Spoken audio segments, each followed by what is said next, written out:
We're continuing on chapter 4 for the miraculous journey of Edward Tulane. And again, it's on my Kindle. It's chapter 4. He's tucked away in the bed. Once there was a princess who was very beautiful. She shone as bright as the stars on a moonless night. But what difference did it make that she was beautiful? None. No difference. Why did it make no difference? Asked Abilene. Because, said Pellegrina, she was a princess who loved no one and cared nothing for love, even though there were many who loved her. At this point in her story, Pellegrina stopped and looked right at Edward. She stared deep into his paint-on eyes, and again Edward felt a shiver go through him.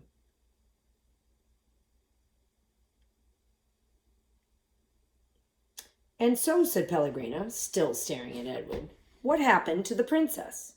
Said Abilene. And so, said Pellegrina, turning back to Abilene, the king, her father, said that the princess must marry, and soon after this a prince came from a neighboring kingdom, and he saw the princess, and immediately he loved her.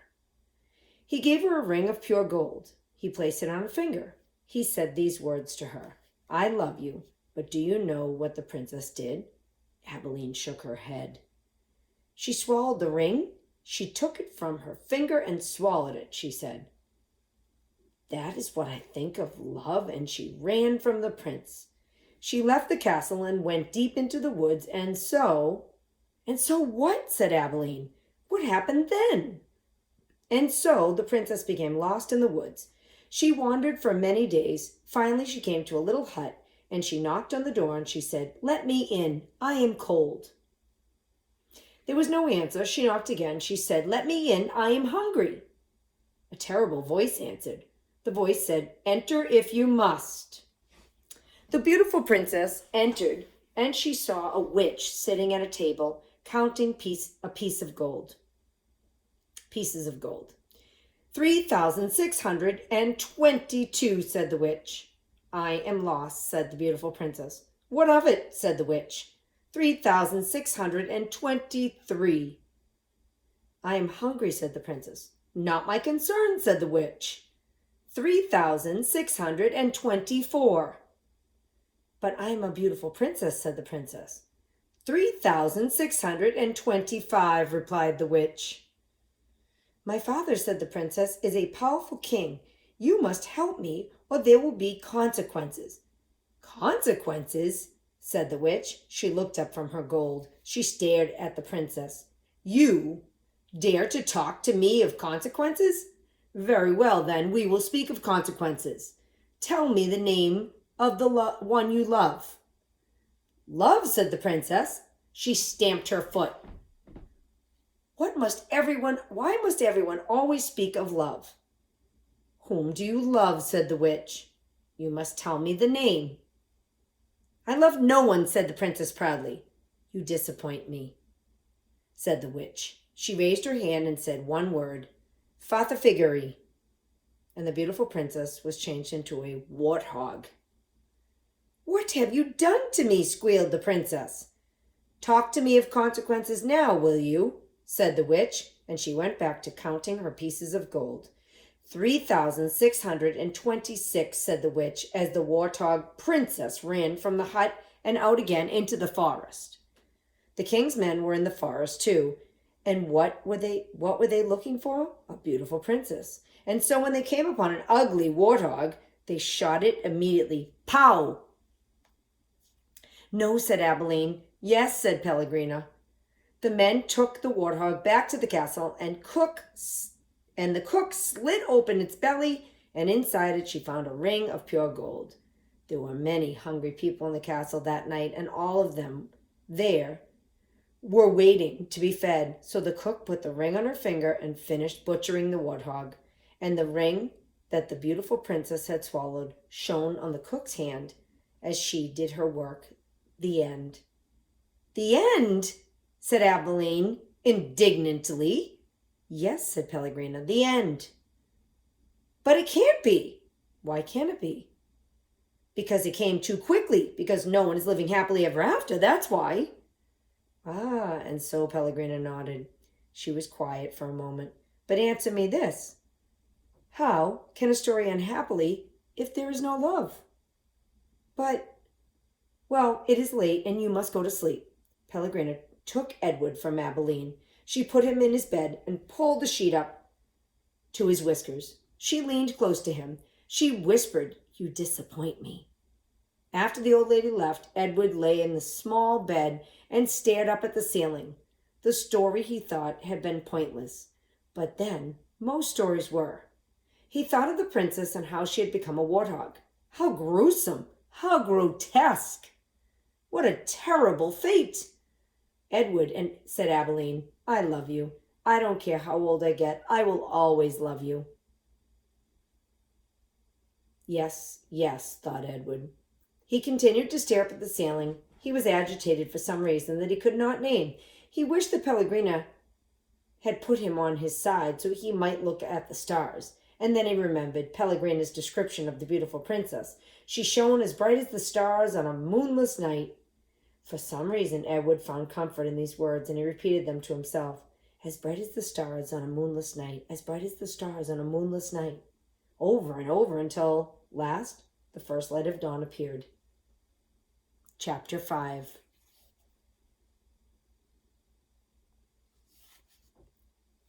The house on Egypt Street became frantic with activity as the Tulane family prepared for their voyage to England. Edward possessed a small trunk, and Abilene packed it for him, filling it with the finest suits and several of his best hats and 3 pairs of shoes, all so that he might cut a fine figure in London. Before she placed each outfit in the trunk, she displayed it to him. "Do you like this shirt with the suit?" she asked him. "Or would you like to wear your black derby? You look very handsome in it. Shall we pack it?" And then, finally, on a bright Saturday morning in May, Edward and Abilene and Mr. and Mrs. Tulane were all on board the ship, standing at the railing. Pellegrina was at the dock. On her head she wore a floppy hat strung around with some flowers. She stared straight at Edward. Her dark eyes glowed. "Goodbye," Abilene shouted to her grandmother. "I love you." The ship pulled away from the dock. Pellegrina waved to Abilene. "Goodbye, lady," she called. "Goodbye." Edward felt something damp in his ears. Abilene's tears, he supposed. He wished that she would not hold him so tight. To be clutched so fiercely often resulted in wrinkled clothing. Finally, all the people on the land, including Pellegrina, disappeared. Edward, for one, was relieved to see the last of her. As was to be expected, Edward Tulane exacted much attention on board the ship. "What a singular rabbit," said an elderly lady, with 3 strings of pearls wrapped around her neck. She bent down to look more closely at Edward. "Thank you," said Abilene.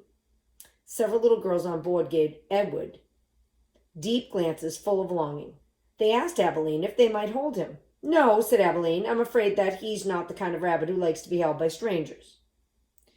2 young boys, brothers, named Martin and Amos, took a particular interest in Edward. "What does he do?" Martin asked Abilene on their second day at sea. He pointed at Edward, who was sitting on a deck chair with his long legs stretched in front of him. "He doesn't do anything," said Abilene. "Does he wind up somewhere?" asked Amos. "No," said Abilene. "He does not wind up." "What's the point of him then?" said Martin. "The point is that he is Edward," said Abilene. "That's not much of a point," said Amos. "It's not," agreed Martin. And then after a long thoughtful pause, he said, "I wouldn't let anybody dress me like that." "Me neither," said Amos. "Do his clothes come off?" asked Martin. "Of course they do," said Abilene. "He has many different outfits, and he has his own pajamas too. They are made of silk." Edward, as usual, was disregarding the conversation. A breeze was blowing off the sea, and the silk scarf wrapped around his neck billowed out behind him. On his head he wore a straw boater. The rabbit was thinking that he must look quite dashing. It came as a total surprise to him when he was grabbed off the deck chair, and first his scarf, and then his jacket and pants were ripped from his body. He heard his pocket watch hit the deck on the ship, and then held upside down, he watched the watch roll merrily toward Abilene's feet. "Look at him," said Martin. "He's even got underwear." He held Edward aloft so that Amos could see. "Take it off," shouts Amos. "No," screamed Abilene. Martin removed Edward's underwear. Edward was paying attention now. He was mortified. He was completely naked except the hat on his head, and the other passengers on board the ship were looking at him, directing curious and embarrassing glances his way. "Give him to me," screamed Abilene. "He's mine." "No," said Amos to Martin. "Give him to me." He clapped his hands together and then held them open. "Toss him," he said. "Please," cried Abilene. "Don't throw him. He's made of china. He'll break." Martin threw Edward. And Edward sailed naked through the air. Only a moment ago, the rabbit had thought that being naked in front of a shipload of strangers was the worst thing that could happen to him. But he was wrong. It was much worse being tossed in the same naked state from the hands of one grubby, laughing boy to another. Amos caught Edward and held him up, displaying him triumphantly. "Throw him back," called Martin. Amos raised his arms, but just as he was getting ready to throw Edward, Abilene tackled him, shoving her head into his stomach and upsetting the boy's aim. So it was that Edward did not go flying back into the dirty hands of Martin. Instead, Edward Tulane went overboard. Chapter 6. That's the hat that was on his head before he went overboard. How does a China rabbit die? Can a China rabbit drown? Is my hat still on my head? These were the questions that Edward asked himself as he went sailing out over the blue sea. The sun was high in the sky, and from what seemed to be a very long way away, Edward heard Abilene call his name. "Edward!" she shouted. "Come back! Come back!" All of the ridiculous things to shout, thought Edward. As he tumbled ears over tail through the air, he managed to catch one last glimpse of Abilene. She was standing on the deck of the ship, holding on the railing with one hand. In her other hand was a lamp. No, it was a ball of fire. No, Edward realized it was his gold pocket watch that Abilene held in her hand. She was holding it up high, and it was reflecting the light of the sun. "My pocket watch," he thought.